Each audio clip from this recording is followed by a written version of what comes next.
स्वागत है आपका भीम न्यूज इंडिया, देश के सबसे प्रमुख और विश्वसनीय चैनल में।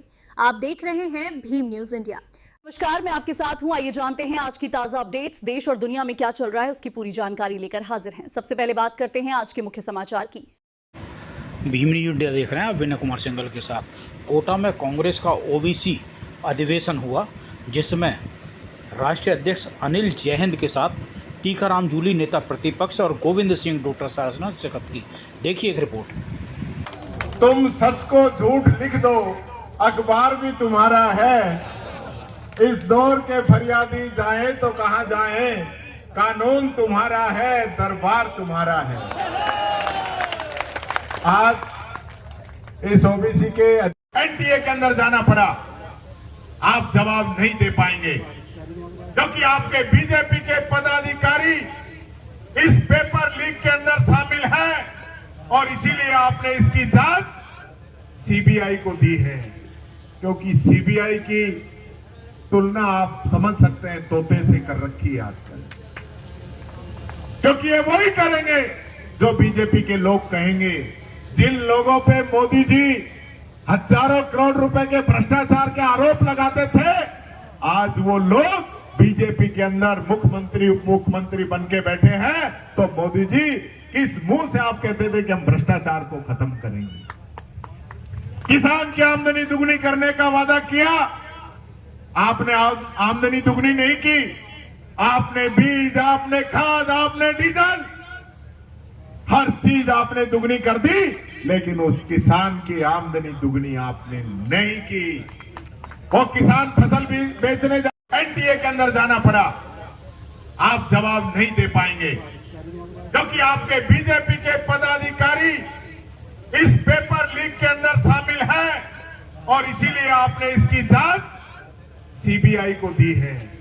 क्योंकि सीबीआई की तुलना आप समझ सकते हैं तोते से कर रखी है आजकल, क्योंकि ये वही करेंगे जो बीजेपी के लोग कहेंगे। जिन लोगों पे मोदी जी हजारों करोड़ रुपए के भ्रष्टाचार के आरोप लगाते थे, आज वो लोग बीजेपी के अंदर मुख्यमंत्री उप मुख्यमंत्री बन के बैठे हैं। तो मोदी जी किस मुंह से आप कहते थे कि हम भ्रष्टाचार को खत्म करेंगे? किसान की आमदनी दुगनी करने का वादा किया, आपने आमदनी दुगनी नहीं की।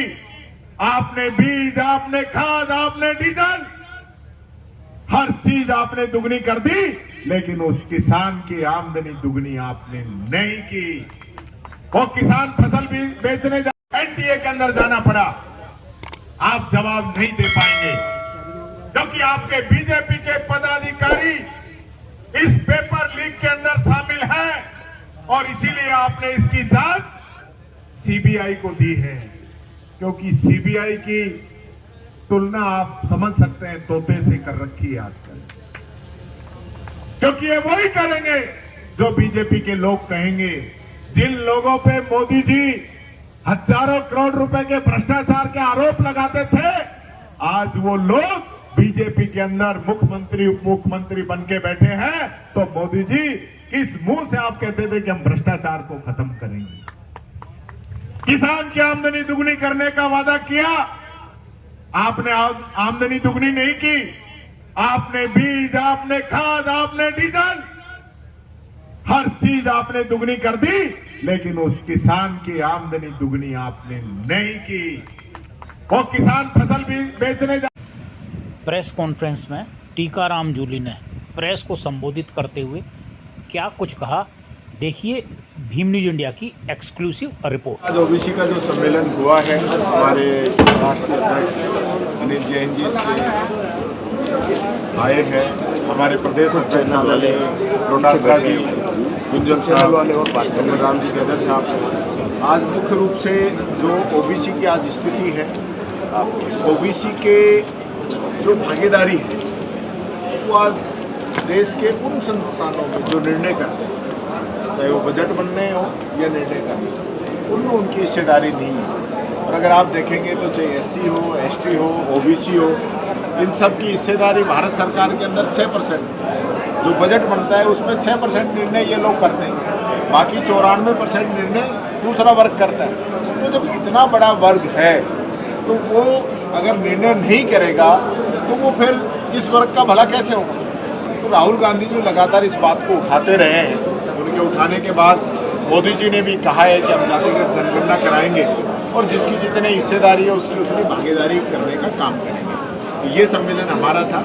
मैं कोटा के परिप्रेक्ष्य में भी कहना चाहूँगा, यहाँ पर श्रोताओं की मौत हुई, सरकार जो है सो ही रही। पहले तो मानने को तैयार नहीं थे।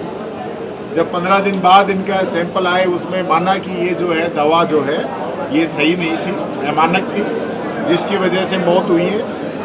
उसके बाद क्या कार्रवाई हुई है? अब तो ये भी पता चल गया कि दवा गलत थी, जिसकी वजह से प्रसूताओं की मौत हुई, नवजात बच्चों की मौत हुई, पेट में ही चले गए। तो उसकी जिम्मेदारी किसकी है? कौन लोग थे जो ये दवा खरीद रहे थे? मेडिकल डिपार्टमेंट के कौन लोग हैं जो ये पूरा देखते हैं? शायद पूरा सब लोग मिले हुए।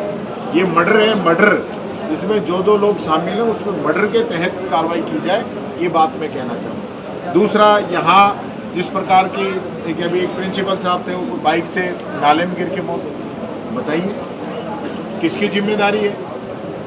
सीकर के अंदर 2 लोगों को सांड ने मार दिया, किसकी जिम्मेदारी है? 15 दिन पहले जयपुर में 2 वाल्मीकि समाज के युवा सीवरेज के टैंक में उतर के उनकी डेथ हो, किसकी जिम्मेदारी है? यानी सिस्टम ही मारने में लगा हुआ है। आम व्यक्ति की जिंदगी की कोई वैल्यू नहीं है, पता नहीं कौन कब मार जाए, ये स्थिति यहाँ पे पैदा हो रही है। और सबसे अहम सवाल जो है, नीट का पेपर लगातार 3 साल लीक हुआ। राजस्थान के अंदर सीकर में जब इसको पकड़ा गया, 9 दिन तक मुकदमा दर्ज नहीं किया। किसको बचा रहे हो आप? जो बीजेपी के पदाधिकारी उसमें शामिल हैं। आपने कार्रवाई क्यों नहीं की 9 दिन तक? आपने जवाब ही नहीं दिया। दूसरा मैं कहना चाहूँगा, अभी CBSE की जो मार्कशीट है, जो कॉपियाँ हैं, उसको ऑन स्क्रीन मार्किंग का इन लोगों ने नया सिस्टम शुरू किया।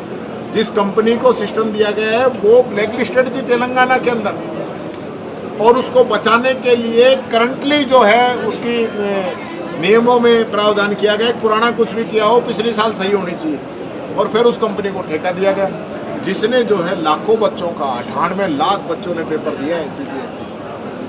7 साल में सबसे कम रिजल्ट आया, लगभग 3.5% जो है रिजल्ट अपनी बार कम आया है। और आप समझते हैं कि अगर उन बच्चों के 75% से कम नंबर आए तो चाहे IIT हो, NIT हो, चाहे आपकी IIIT हो, उनका सिलेक्शन नहीं हो पाएगा।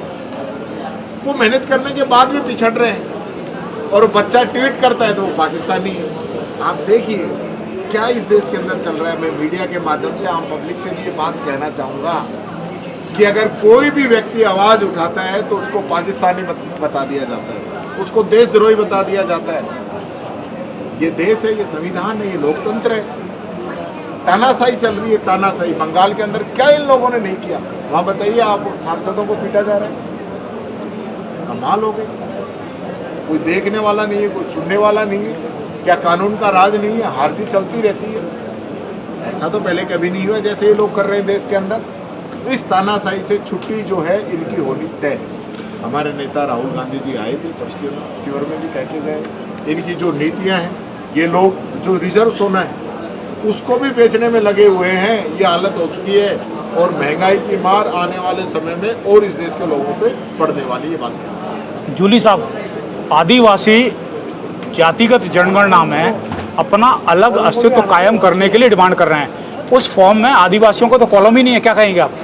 ये आदिवासियों के खिलाफ हैं, कभी उनको वनवासी कहते हैं।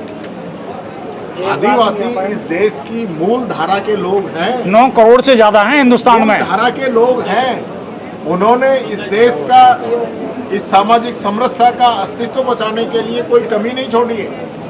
तो ये इनकी मानसिकता इस सरकार की है कि ये आदिवासियों के साथ भी अत्याचार करना चाहती है।